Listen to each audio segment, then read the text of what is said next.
ഇപ്പോൾ എത്ര രൂപയായി കാണും എല്ലാം കൂടി ഈ കടബാധ്യത അർബൻ ബാങ്കിൽ? 60 ലക്ഷം രൂപ. 60 അല്ലേ? ഉം.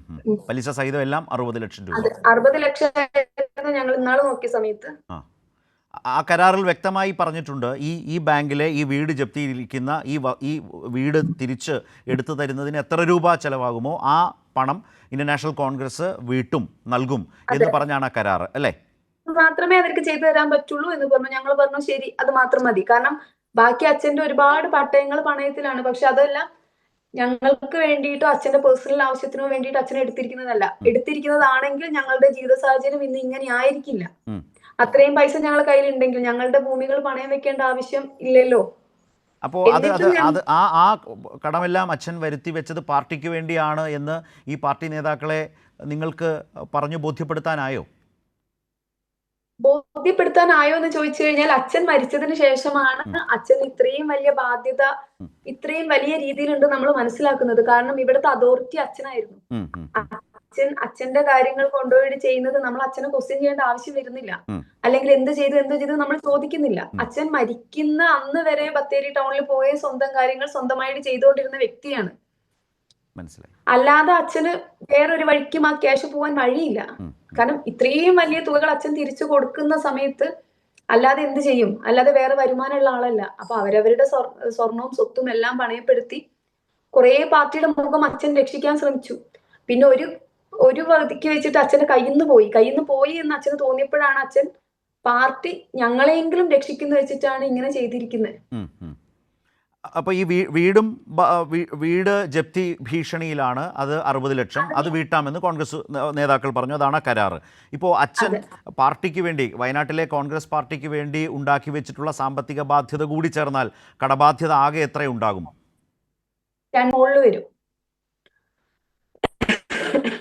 2.5 കോടി. ഈ ഉദ്യോഗാർത്ഥികളിൽ നിന്ന് കോൺഗ്രസ് പാർട്ടി പറഞ്ഞിട്ട് നിയമനം നൽകാം എന്ന പാർട്ടിയുടെ ആ നിർദ്ദേശാനുസരണമാണ് പണം വാങ്ങിയത്.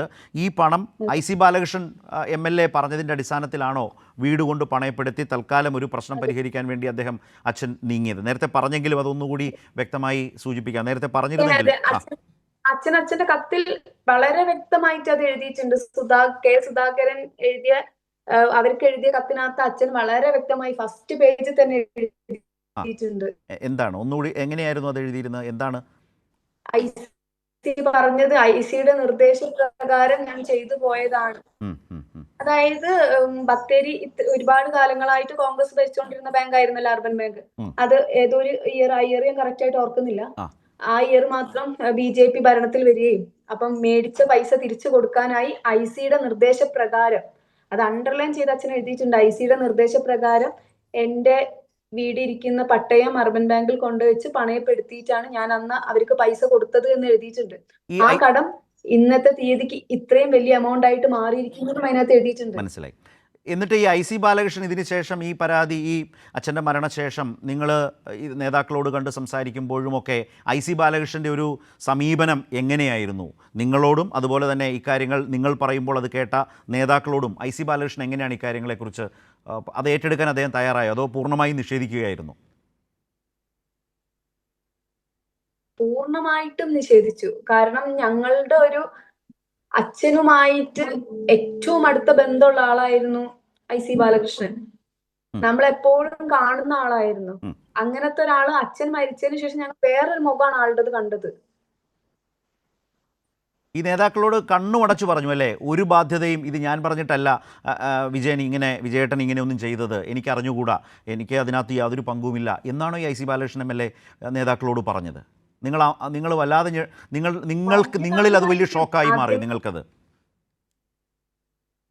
ഞങ്ങളോട് പറഞ്ഞത് എന്ന് വെച്ച് കഴിഞ്ഞാൽ, ആദ്യം തന്നെ ഇപ്പം അച്ഛൻ മെഡിക്കൽ കോളേജിലേക്കായിരുന്നു, ഇവിടുന്ന് ബത്തേരി ഹോസ്പിറ്റലിൽ നിന്ന് അച്ഛനെ നേരെ മെഡിക്കൽ കോളേജിലേക്കാണ് കൊണ്ടുപോയത്.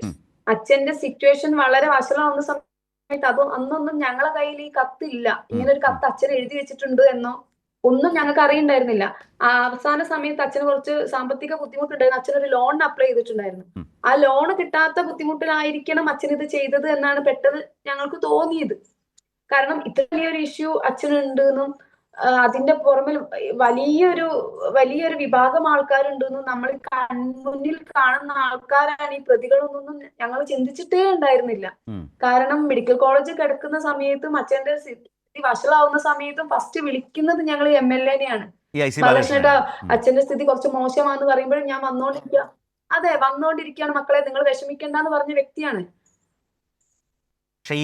എന്നിട്ട് മെഡിക്കൽ കോളേജിൽ ഭാവം മാറി അല്ലേ?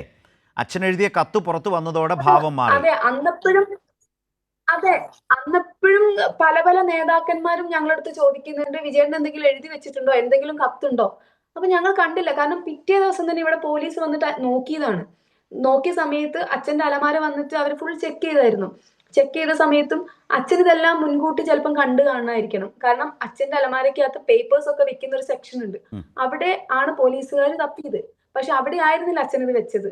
അച്ഛന്റെ ഡ്രസ്സൊക്കെ വെക്കുന്നതിന് കുറച്ച് ഉള്ളിലേക്കായിട്ടായിരുന്നു അച്ഛൻ ഇത് വെച്ചോണ്ടിരുന്നത്. പക്ഷെ അച്ഛന്റെ സ്വബോധം നഷ്ടപ്പെടുന്നതിന് കുറച്ച് മുന്നേ ഹസ്ബൻഡിനെ മാത്രം വിളിച്ചു നിർത്തിയിട്ട് അച്ഛൻ പറഞ്ഞിട്ടുണ്ടായിരുന്നു, മോൻ വിഷമിക്കണ്ട, അച്ഛനൊരു തെറ്റ് പറ്റിപ്പോയി, അച്ഛൻ പറയുന്നത് പോലെ മോൻ കേട്ടാ മതി എന്ന് പറഞ്ഞിട്ടുണ്ടായിരുന്നു. പക്ഷെ ഇത് മരിച്ച് കഴിഞ്ഞതിന് ശേഷം ഞങ്ങള് ഇവിടെ വന്നതിന് ശേഷമാണ് ആൾക്കാരുടെ നിരന്തരമായിട്ടുള്ള ചോദ്യങ്ങൾ. കാരണം എന്തെങ്കിലും കത്തുണ്ടോ, എന്തെങ്കിലും കാര്യങ്ങളുണ്ടോ എന്ന് ഇങ്ങനെ ചോദിച്ചപ്പം ഹസ്ബൻഡ് എന്റെ അടുത്ത് പറഞ്ഞു, ഒന്നുമില്ലാണ്ട് ഇങ്ങനെ ആൾക്കാർ ചോദിക്കുവോ, നീ ഒന്ന് നോക്ക് എന്ന് പറഞ്ഞു. കാരണം ആള് മെഡിക്കൽ കോളേജിൽ തന്നെയായിരുന്നു. മരിച്ചപ്പോഴാണ് ഞാൻ ഇങ്ങോട്ടേക്ക് രാത്രി വരുന്നത്. ആ രാത്രിയാണ് ഞങ്ങളെ കയ്യിൽ ആ കത്ത് കിട്ടുന്നത്. ആ കത്ത് കിട്ടി, ആ കത്ത് തുറന്ന് നോക്കുന്ന സമയത്ത് എന്താ പറയേണ്ടത്, നമ്മൾ ആകെ ഇതുവരെ കണ്ടതൊന്നും അല്ല റിയാലിറ്റി എന്ന് മനസ്സിലാക്കുന്ന ഒരു അവസ്ഥയായിരുന്നു. കാരണം അതിനകത്ത് അച്ഛൻ എഴുതി വെച്ചിട്ടുണ്ട്, ആത്മഹത്യയോ അല്ലെങ്കിൽ എന്തെങ്കിലും ദേഹാസ്വസ്ഥ്യം പോലും ഞാൻ മരിച്ചാൽ ഉത്തരവാദി പാർട്ടിയാണെന്ന് അച്ഛൻ എഴുതി വെച്ചിട്ടുണ്ട്. കാരണം അത്രയും പ്രഷർ ആൾ അനുഭവിക്കുന്നുണ്ടായിരുന്നു അതിന്റെ ഇത്.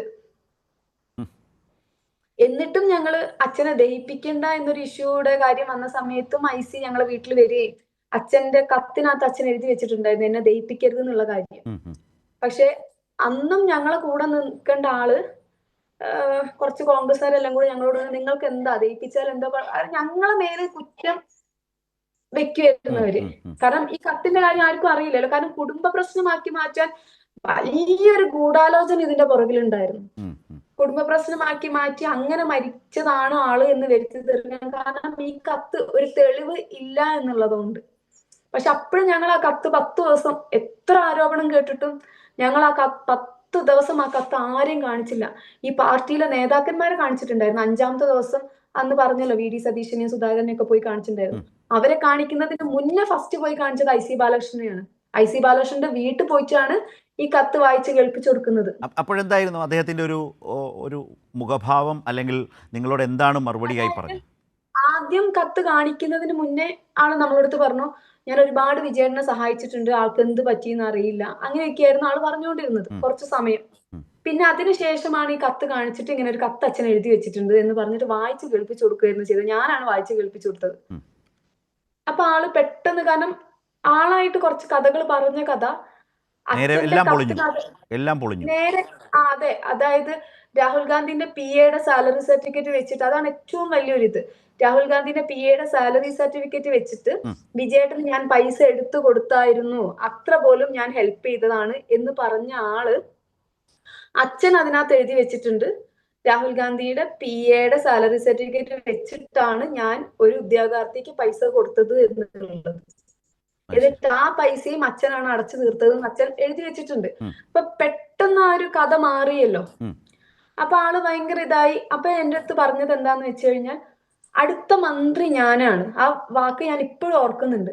ഒരുപാട് കാലമായി CPM നേതാക്കൾ എന്നെ ത്രട്ടൻ ചെയ്ത് സംസാരിക്കുന്നുണ്ട്. കാരണം അടുത്ത ഇലക്ഷനിൽ ജയിച്ചു കഴിഞ്ഞാൽ ഞാനാണ് അടുത്ത മന്ത്രി എന്നാണ് ആള് ഞങ്ങളോട് പറഞ്ഞത്.